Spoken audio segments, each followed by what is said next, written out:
আল্লাহ তাআলা মানুষকে ফিতরতের উপর সৃষ্টি করেছেন। নেচার কার কেমন হবে আল্লাহ সৃষ্টি লগ্ন থেকেই তার ভেতরে গেঁথে দিয়েছেন। তা আদর্শিক মিল যাদের ভেতর থাকে তারা সেখানেও পরিচিত হয়েছে, দুনিয়াতে আসার পর মহাব্বত লালন করেছে। এখন বাড়ি যতই দূরে থাকুক না কেন, এলাকা যতই দূরে হোক না কেন, আরে ডক্টর আফিয়া সিদ্দিকার বাড়ি কোথায়? নড়াইলেও তো না, ঝিনাইদহেও তো না, যশোরেও তো না, বাংলাদেশেও তো না, এমনকি তাকে জিন্দগি থেকেও দেখেনও নাই। কিন্তু এখনো যে আল্লাহর বান্দি প্রায় 2 যুগ হতে চললো আমেরিকার কারাগারে বন্দী, তার জন্য কার মন না কাটে? আরে মসজিদে আকসায় জীবনে কোনোদিন যাই নাই, আগামীতে কোনোদিন যেতে পারবো এমন ভরসাও নাই, কিন্তু আল আকসার জন্য কার দিল না কাঁদে? আরে এখনো যে চীনের মধ্যে জিনজিয়াং গোটা প্রদেশটাকে মুসলমানের জন্য আস্ত জিন্দানখানা বাকি নিয়ে রাখা হয়েছে, এর জন্য কার ভেতরে না পড়ে?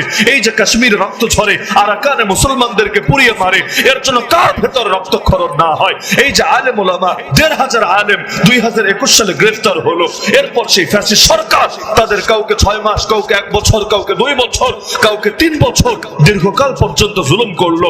আরে অনেকে আছে জীবনে সে আলেমদেরকে দেখেও নাই, তো তাদের জন্য কাঁদে নাই, তাদের জন্য মন পড়ে নাই, তাদের জন্য দোয়া করে নাই, এমন লোক কয়জন পাওয়া যাবে? তো দুনিয়ার মধ্যে দেখা হলেই মহাব্বত হবে, আর দেখা না হলেই মহাব্বত হবে না, এমন তো কথা না। আরে আল্লাহর রাসূল সাল্লাল্লাহু আলাইহি ওয়াসাল্লামের তো দেখা হয়েছিল একবার না বারবার আবু জাহালের সাথে, কিন্তু আবু জাহাল তো নবীকে ভালোবাসতে পারে নাই। আমাদের সঙ্গে দেখা হয় নাই, 1,500 বছর হতে চললো, তাতে কি? আল্লাহর কসম, নবীর ভালোবাসায় আমাদের অন্তরে কোনো ত্রুটি না। আমাদের অন্য পুঁজিতে কমতি থাকতে পারে, কিন্তু আল্লাহর নবীর মহাব্বতে আলহামদুলিল্লাহ কমতি আছে এমনটা আমরা মনে করি না, যার কারণে নবীর মহাব্বতে জান বিলিয়ে দিলেও হতাশার কিছু মনে হয় না। তো আদর্শিক মিলটা বড় জিনিস। এই যে মাদ্রাসাতুল মিনহাজুন নবুওয়াত নামের মধ্যেই কিন্তু বিশাল মেসেজ। মিনহাজুন নবুওয়াত মানে নবুওয়াতের পথ, নবুওয়াতের কর্মপন্থা, নবুওয়াতের ধারা, নবুওয়াতের আদর্শ। ইসলামে 2টা জিনিস আছে, 2টা চাকা আছে। রেলগাড়ি যেমন 2 চাকার উপর ভর করে করে চলে, মুসলমানকে আল্লাহ চাকা একটা না, চাকা দিয়েছেন 2টা। এক চাকা হলো লা ইলাহা ইল্লাল্লাহ, আর এক চাকা হলো মুহাম্মাদুর রাসূলুল্লাহ। প্রথম চাকা হলো আল্লাহর হুকুম, দ্বিতীয় চাকা হলো নবীজির তরিকা। হুকুম নিবা আল্লাহর থেকে, তরিকা নিবা তুমি অন্য কারো থেকে, এটাকে ইসলাম বলে না। হুকুমও আল্লাহর, তরিকাও আল্লাহর, এটার নামই দ্বীন, এটার নামই ইসলাম, এটার নামই শরিয়ত, আর এটার নামই সহিহ পন্থা আর সিরাতুল মুস্তাকিম। আর যদি হুকুম নেয় আল্লাহ থেকে, তরিকা নেয় অন্য কারো থেকে, সেটা ভণ্ডামি ছাড়া কিছু না। যেমন বহু ভণ্ড আছে বিভিন্ন মাজারেও থাকে, কিন্তু আল্লাহকে খুশি না করে তারা ইবলিসকে খুশি করার চেষ্টা করে। তারা দেখা যায় বিভিন্ন নিষিদ্ধ জিনিস পর্যন্ত সেবন করে, নারীর ক্ষেত্রে পর্দা পশিদা পর্যন্ত রক্ষা করে না, আরো বহু আকাম কুকাম করে। আর জিজ্ঞাসা করলে বলে আরে আল্লাহরই পেতে চাই, আল্লাহর মারিফত হাসিল করতে চাই, আল্লাহ তাআলার ইশক আর মহব্বত অন্তরে বসাতে চাই। আরে আল্লাহর ইশক মহব্বত বসাতে চাও ভালো কথা, আল্লাহকে ভালোবাসতে চাও ভালো কথা, আল্লাহর মারিফত হাসিল করতে চাও ভালো কথা, কিন্তু তরিকা তুমি কার তরিকা নিলা? হুকুমও নিতে হয় আল্লাহর থেকে, তরিকাও নিতে হয় রাসূলুল্লাহ সাল্লাল্লাহু আলাইহি ওয়াসাল্লাম থেকে। একজনের থেকে হুকুম নিলা, তার তরিকা তুমি তোমার যার মনে চায় তার থেকে নিলা, এটাকে ইসলাম বলে না। এটাকে যদি ইসলাম বলতো কালেমায় 2 অংশ লাগতো না। কালেমায় 2 অংশ কিসের জন্য? এজন্যই যে হুকুম আল্লাহ, তরিকা মুহাম্মদুর রাসূলুল্লাহ সাল্লাল্লাহু আলাইহি ওয়াসাল্লামের। কোরআনে আল্লাহ মূলনীতি দেন, আল্লাহ বলেন আকিমুস সালাহ, বান্দা সালাত কায়েম কর। কিভাবে সালাত কায়েম করব? আল্লাহ নবী বলে দিয়েছেন সাল্লু কামা রাআইতুমুনি উসাল্লি। আরে আমারে দেন আমি কিভাবে সালাত আদায় করি, হুবহু সেভাবে সালাত আদায় কর। তা আল্লাহ দিলেন মূলনীতি, ব্যাখ্যা দিলেন নবীজি। নবীর ব্যাখ্যা কেন দিতে হলো? কোরআনে আছে কথা। আল্লাহ বলেন লিতুবাইয়িনা লিন-নাসি মা নুজিলা ইলাইহিম, এই কোরআন তোমার উপর কেন নাজিল করলাম, এই কোরআন তোমার ভায়া হয়ে উম্মতের কাছে, বান্দার কাছে কেন পৌঁছালাম? কারণ জানো, কারণ হলো তুমি ব্যাখ্যা করে দিবা। এই কোরআন যার যেভাবে মনে চায় সেভাবে বুঝলে হবে না, তোমাকে ব্যাখ্যা করে দিতে হবে। এই ব্যাখ্যাও আমার থেকে নিয়ে নিয়ে জাতির কাছে পৌঁছাতে হবে। কারণ নবী নিজের থেকে একটা কথাও বলেন না দ্বীনের ব্যাপারে। সূরা নাজম আয়াত 3 এবং 4 আল্লাহ বলেন ওমা ইয়ানতিকু আনিল হাওয়া, আরে মুহাম্মদ মুহাম্মদ একটা কথাও মন গড়া বলে না রে। ইন হুয়া ইল্লা ওয়াহয়ু ইউহা, যা বলে সব রবের পক্ষ থেকে নাজিল করা ওহী। তো নামাজ কিভাবে পড়বেন? বিস্তারিত বিধান নবীর থেকে শিখতে হলো, না হলে কয় ওয়াক্ত পড়বেন, কোন টাইমে ওয়াক্ত শুরু, কোন টাইমে ওয়াক্ত শেষ, হাত কিভাবে বাঁধবেন, রুকু সিজদা কিভাবে করবেন, নামাজের বিস্তারিত বিধানগুলো পুরো কোরআন পড়েন না, আলহামদুলিল্লাহ আলিফ থেকে মিনাল জিন্নাতি ওয়ান নাস সিন পর্যন্ত খুঁজে পাবেন না। শুধু কোরআন সামনে রেখে হাদিস বাদ দিয়ে, নবীর জীবনী বাদ দিয়ে সারা জীবনেও কেউ 2 রাকাত নামাজও পড়তে পারবে না। কারণ নামাজের ডিটেল কি, কর্মপদ্ধতি কি, এটা যিনি শিখিয়েছেন তার নামই মুহাম্মদুর রাসূলুল্লাহ সাল্লাল্লাহু আলাইহি ওয়াসাল্লাম। আল্লাহ বললেন হজ করা ফরজ, ওয়ালিল্লাহি আলান নাস হিজ্জুল বাইত মান ইসতাতা ইলাইহি সাবিলা, সামর্থ্যবানদের জন্য আল্লাহর ঘরের হজ ফরজ। কিন্তু আল্লাহ হজ কিভাবে করব তুমি তো শিখিয়ে দিলা না, তুমি তো বলে দিলা না আরাফায় কখন যাব, মিনায় কখন যাব, মুজদালিফায় কখন যাব, কুরবানি কবে করব, মাথা কখন হলক করব, তাওয়াফ কিভাবে করব, সাই কিভাবে করব। নবী বলে দিয়েছেন উম্মত টেনশনের কিচ্ছু নাই, খুযু আন্নী মানাসিকাকুম, খুযু আন্নী মানাসিকাকুম, আমার থেকে শেখো কিভাবে তোমাদের হজ করতে হবে।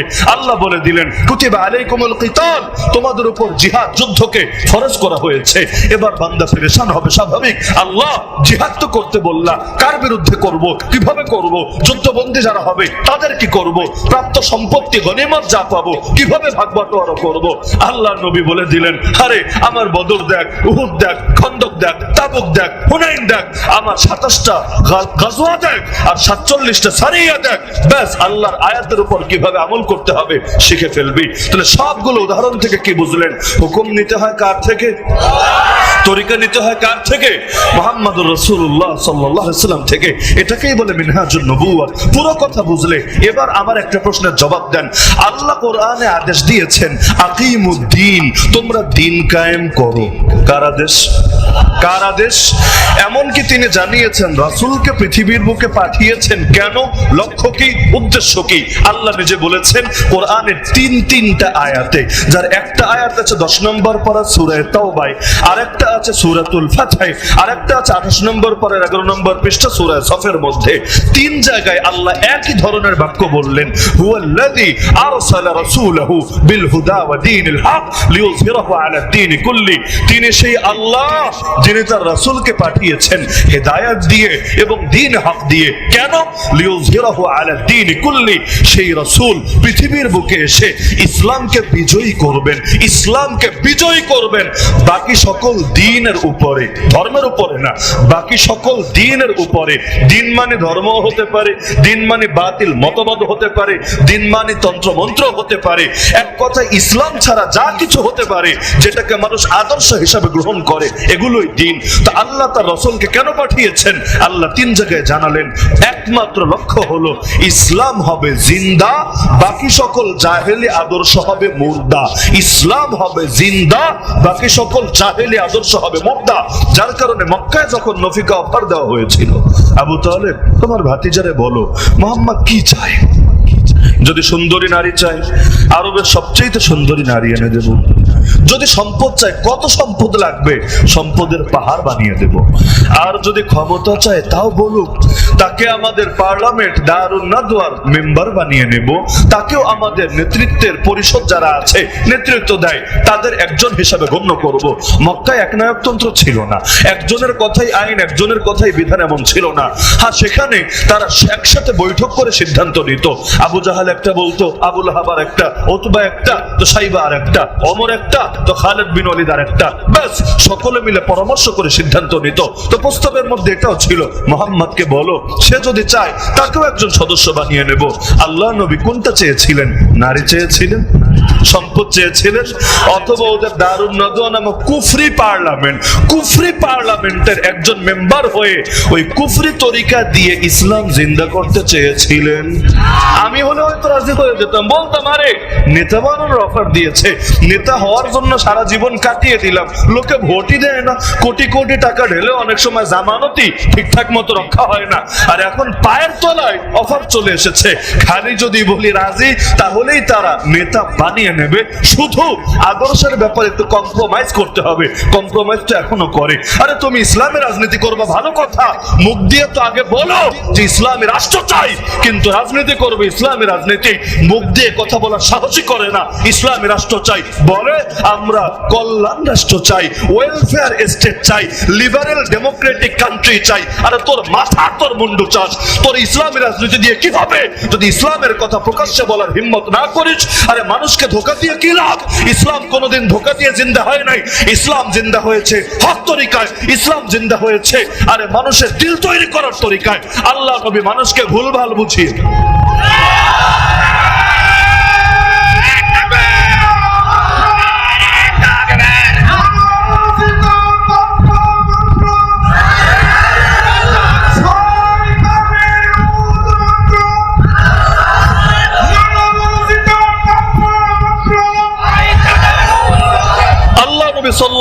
মানুষকে ভুলভাল বুঝিয়ে আইওয়াশ করে ব্রেন ওয়াশ করে তিনি ক্ষমতায় যান নাই। এমনকি একটা কথা মাথায় গেঁথে রাখবেন, ইসলাম মানুষকে ইমোশনাল ব্ল্যাকমেইল করেও নিজের আদর্শ জিন্দা করতে চায় না। আল্লাহ তাআলা কোরআন খুলেন দেখবেন জায়গায় জায়গায় আল্লাহ বিবেককে আকর্ষণ করতে চেয়েছেন, বিবেককে জাগাতে চেয়েছেন। কোরআনে আয়াতগুলো বিভিন্ন জায়গায় পাবেন। আফালা তাকিলুন, বান্দা তোরা কি আকল খাটাবি না? আফালা তুবসিরুন, তোরা কি দৃষ্টি মেলে একটু দেখবি না? ওয়া লাকাদ ইয়াসসারনাল কুরআনা লিযিকরি ফাহাল মিন মুদ্দাকির, আমি আল্লাহ কোরআনকে সহজ করেছি উপদেশ গ্রহণের জন্য, আছো কোন উপদেশ গ্রহণকারী? তা আল্লাহ তাআলা জায়গায় জায়গায় কথাগুলো কেন বললেন? এমনকি আল্লাহ নিজে জানিয়েছেন 19 নম্বর পারায় সূরা ফুরকানের মধ্যে, রহমানের খাঁটি বান্দা কারা জানো? ওয়াল্লাযীনা ইযা যুকিরু বিআয়াতি রাব্বিহিম, যাদেরকে রবের আয়াত দিয়ে উপদেশ দেওয়া হলে লাম ইয়াখিরু আলাইহা সুম্মা ওয়া উমিয়ানা, অন্ধ আর বধিরের মতো পড়ে থাকে না। অন্ধ চোখে দেখে না, বধির কানে শোনে না। আল্লাহর খাঁটি বান্দা যারা, তারা অন্ধ হয় না, বধির হয় না। তারা চোখ দিয়ে দেখে, কান দিয়ে শোনে, আকল দিয়ে ফিকির করে, অন্তরের মধ্যে হেদায়েত ধারণ করে। যার কারণে ইসলাম যখন দুর্বল ছিল তখনও কারো উপর আর এমন জাদু করে করে ক্ষমতা বিস্তার করে নাই যে এমন কান্নাকাটি করে এক বয়ান দিবে যে কান্না ঠেলায় বাচ্চা রাজি হবে, অথচ তার দিল তৈরি হবে না। আবেগের শিকার হয়ে সেই বান্দা সাময়িকভাবে ফিরে আসবে। আবেগ ভাই সাময়িক, আজ আছে তো কাল নাই। বিবেকের দ্বারা যেটা হয় সেটা হয় স্থায়ী। এমনকি শহীদ আব্দুল্লাহ আজম রহমতুল্লাহ আলাইহি বলতেন, আবেগ থেকে কেউ যদি জিহাদের ময়দানে সৈনিক হয়েও আসে সে স্থির থাকতে পারবে না। এক আবেগ দিয়ে ময়দানে আসবে, আর এক আবেগ দিয়ে হয়তো ময়দান থেকে ভাগবে। কিন্তু কেউ যদি বিবেকের মধ্যে শাহাদাতের তামান্না বসাতে পারে, আর একবার যদি ময়দানে আসে লাশ ছাড়া ফিরবে না ময়দান থেকে।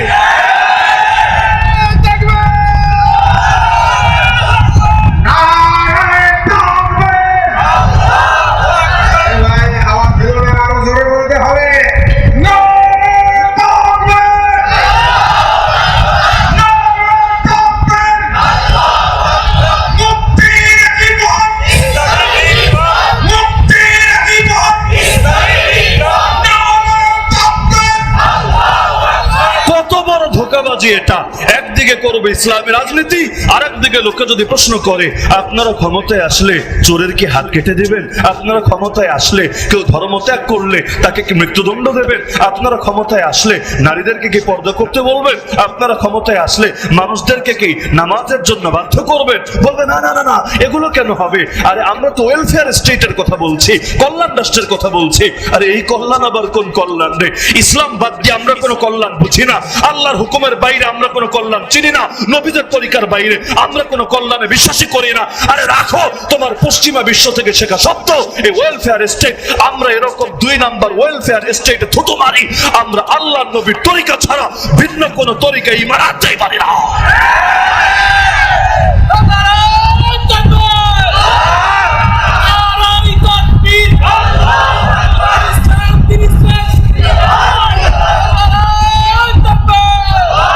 এখন কেউ এসে আবার বুঝাতে পারেন, হুজুর এক লাফেই তো গাছের আগে ওঠা যায় না, সিঁড়ি না বেয়েই তো দ্বিতীয় তলায় পৌঁছা যায় না।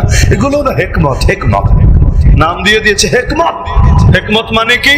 1 চামচ হক আর 2 চামচ বাতিল মিশিয়ে শরবত বানিয়ে খেয়ে ফেলা। আরে বলবা না কোরআন, ওয়ালা তালবিসুল হাক্কা বিল বাতিল, আল্লাহর স্পষ্ট ফরমান, বান্দা হক আর বাতিলকে মিশিয়ে ফেলো না, ওয়া তাকতুমুল হাক্কা ওয়া আনতুম তা'লামুন, জেনে বুঝে হক গোপন করো না। আরে এরা যে তরিকায় চলে না, বিশ্বাস করেন ওই তরিকার অফার আমার নবীকে মক্কার যুগে দেওয়া হয়েছিল। খালি যদি রাজি হতেন, আমার নবীকে এই সুযোগটা ঠিকই দেওয়া হয়েছিল। নবী রাজি হন নাই। কেন রাজি হন নাই? তাওহীদ মানেই হলো প্রথমে আল্লাহর সার্বভৌমত্বে বিশ্বাস করা। আরে তাওহীদ মানে কখনোই এটা না আল্লাহ সার্বভৌমত্ব আর মানুষের সার্বভৌমত্ব বেশি একাকার করে ফেলা। নবী কেন যান নাই দারুন নদওয়ার মেম্বার হতে? দ্বিতীয় কোনো ব্যাখ্যা আনতে পারবেন না কিয়ামতের আগে। একমাত্র ব্যাখ্যা, নবী যদি ক্ষমতায় যেতেন ওই তরিকায়, কি হতো জানেন? নবী একটা রায় দিতেন, তারা ভিন্ন একটা রায় দিত। যেমন নবী বলতেন চোরের সাজা হলো হাত কাটতে হবে কবজি থেকে যদি 10 দিরহাম পরিমাণ সম্পদ চুরি করে।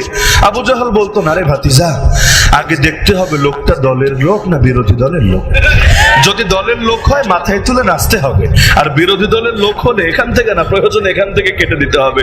আবু লাহাব বলতো, না না, এগুলো হলো পুরনো যুগের সেকেল যুগের বর্বরতা। আরে এত জটিল করলে হবে না, মানুষের জন্য সহজ করতে হবে। চোর চুরি করলে কয়েকটা চর থাপ্পড় দিয়ে 2 মাসের জেল দিয়ে ছেড়ে দিতে হবে। এরকম এক এক মাথা মতো এক একটা রায় দিত। রায় দেওয়ার পর এখন যিনি সিদ্ধান্ত দেওয়ার দায়িত্বে, তিনি এবার হিসাব করতেন, কিরে কোন মতের পক্ষে ভোট বেশি। সবগুলো মত যাচাইয়ের পরে এরপর সিদ্ধান্ত দিতেন, হা জয়যুক্ত হয়েছে, হা জয়যুক্ত হয়েছে, হা জয়যুক্ত হয়েছে, ব্যাস সিদ্ধান্ত পাস। দেখা যেত কখনো নবী পাস, কখনো আবু জাহাল পাস। নাউযুবিল্লাহ। আল্লাহ বলেছেন ব্যাস, ইসলাম মানেই হলো আল্লাহর কথার উপর কোনো কথা চলবে না। নবী আল্লাহর পক্ষ থেকে বলার পর সেখানে কেউ আহু শব্দও করতে পারবে না। নবী বলেছেন সঙ্গে সঙ্গে মেনে নিতে হবে। নিজের পক্ষে গেলেও মানতে হবে, বিপক্ষে গেলেও মানতে হবে। এটাই দিন, এটাই ইসলাম। এখানে ব্যক্তি স্বার্থ চলে না। আবু লাহাব, এই আবু লাহাবকে অভিশাপ দিয়ে কোরআনে আস্ত একটা সূরা নাই, তাব্বাত ইয়াদা আবি লাহাবি ওয়া তাব। চিন্তা করেন, ইতিহাস পড়েন, এই আবু লাহাবের 5টা বাচ্চা মুসলমান হয়েছিল। যে আবু লাহাবকে অভিশাপ দেওয়া হচ্ছে, আর 5টা বাচ্চা কালেমা পড়ে পরবর্তীতে মুসলমান হয়েছিল। এবার আমাকে বলেন, ওই বাচ্চারা যখন কালামে পাক তেলাওয়াত করত, কোরআন মাজিদ খতম করত, তারা তো মনে হয় সূরা লাহাবটা পড়তো না। এটার আগেরটার পরেরটা পরে এটা বাদ দিয়ে চলে যেত না। আরে এটাও তাদের পড়তে গিয়ে নিজের মুখ দিয়ে নিজের বাপের অভিশাপ দেওয়া লাগতো। তাব্বাত ইয়াদা আবি লাহাবি ওয়া তাব। খালি অভিশাপ না, নিজের বাপ আর জন্মদাত্রী মা তাদেরকে জাহান্নামে বলে ঘোষণা দেওয়া লাগতো। সায়াসলা নারান যাতা লাহাবি ওয়া ইমরাতু। আবু লাহাব জাহান্নামী আর ওর বউ জাহান্নামী, এই কথা তাদেরও বলা লাগতো। তাদের মনে কি কষ্ট লাগতো না? লাগাটা স্বাভাবিকই, কারণ নিজের বাপ আর নিজের মাকে অভিশাপ দিবে, তাদেরকে জাহান্নামে ঘোষণা দিবে। আরে কোন সন্তানের ভালো লাগবে? কষ্ট তাদের লাগতো। কিন্তু ইসলামের জন্য সব ছাড়া যায়, কোনো কিছুর জন্য ইসলাম ছাড়া যায় না। বদর যুদ্ধের অনেক পরে আবু বকর রাদিয়াল্লাহু আনহু এক পুত্র মুসলমান হয়েছিল। একদিন কথা প্রসঙ্গে আবু বকর রাদিয়াল্লাহু আনহুকে বলছে, বাবা তোমাকে বদরের যুদ্ধের ময়দানে আমার তরবারি রেঞ্জের ভেতর পেয়ে গিয়েছিলাম, চাইলে তোমার মাথা দেহ থেকে আলাদা করে দিতে পারতাম, কিন্তু জন্মদাতা বাবা তো তুমি, এজন্য স্বজন প্রীতি করেছি, তোমারে মারি নাই, তোমার কল্লা ফেলি নাই। আবু বকর রাদিয়াল্লাহু আনহু ঈমানের বলে বলিয়ান হয়ে গর্জে উঠলেন, আরে তোর কপাল ভালো রে, আমি আবু বকর যদি তোকে পেতাম, আমার তরবারির আঘাত দিয়ে তোর মাথাকে দেহ থেকে আলাদা করে দিতাম। কারণ যেই পুত্র আল্লাহ নবীর বিরুদ্ধে তরবারি ধারণ করেছে, যেই পুত্র ইসলামকে মিটিয়ে দেওয়ার জন্য যুদ্ধে নেমেছে, আরে আমি তাকে জন্ম দিতে পারি, কিন্তু ওর মতো কুলাঙ্গারের কল্লা উড়িয়ে দিতে মুখ কাঁপে না।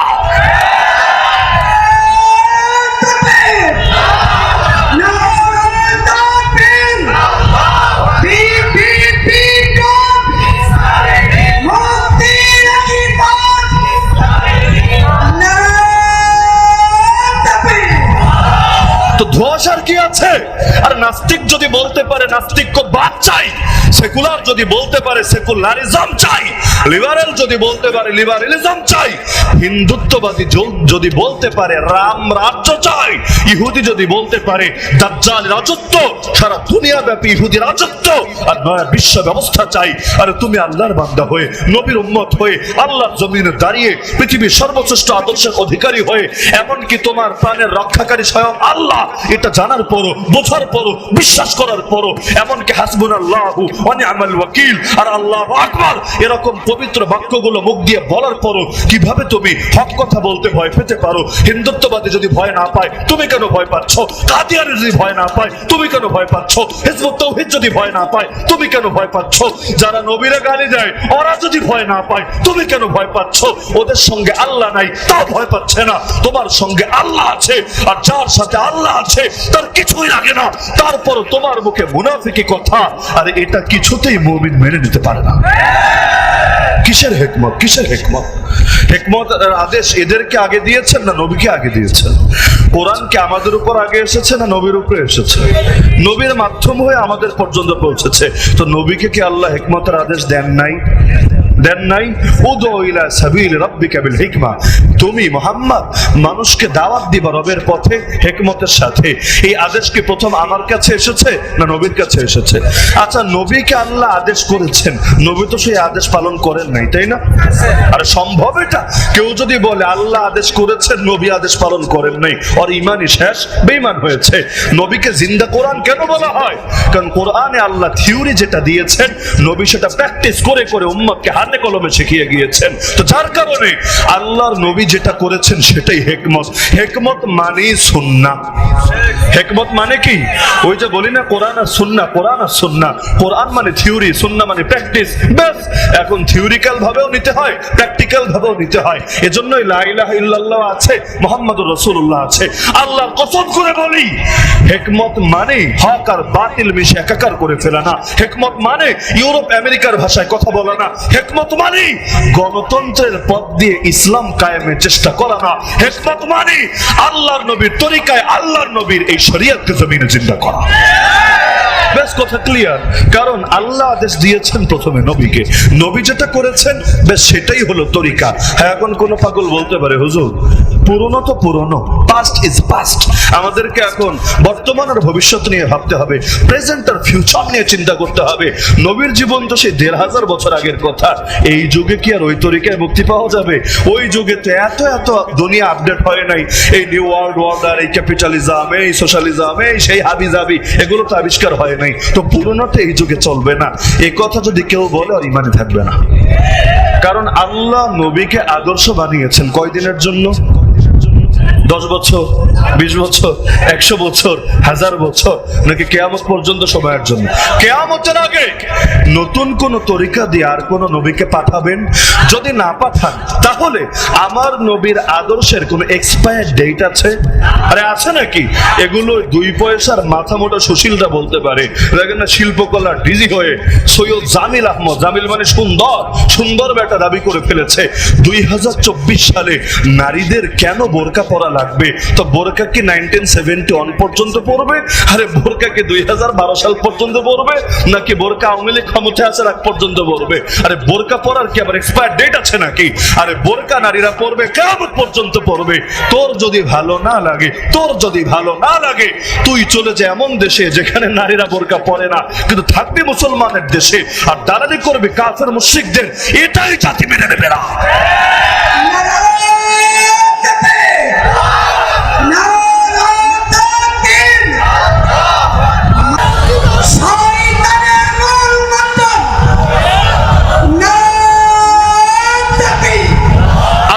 আমাদের জন্য তরিকা দিয়েছেন রাসূলের তরিকা। কোরআনে আছে সূরা আহজাব আয়াত নম্বর 19, লাকাদ কানা লাকুম ফি রাসূলিল্লাহি উসওয়াতুন হাসানাহ। তোমাদের জন্য আল্লাহর রাসূলের জীবনীতে রয়েছে উত্তম আদর্শ। কতটা উত্তম আদর্শ? মানে ওই আদর্শ মানার পর দ্বিতীয় কোন আদর্শই লাগবে না।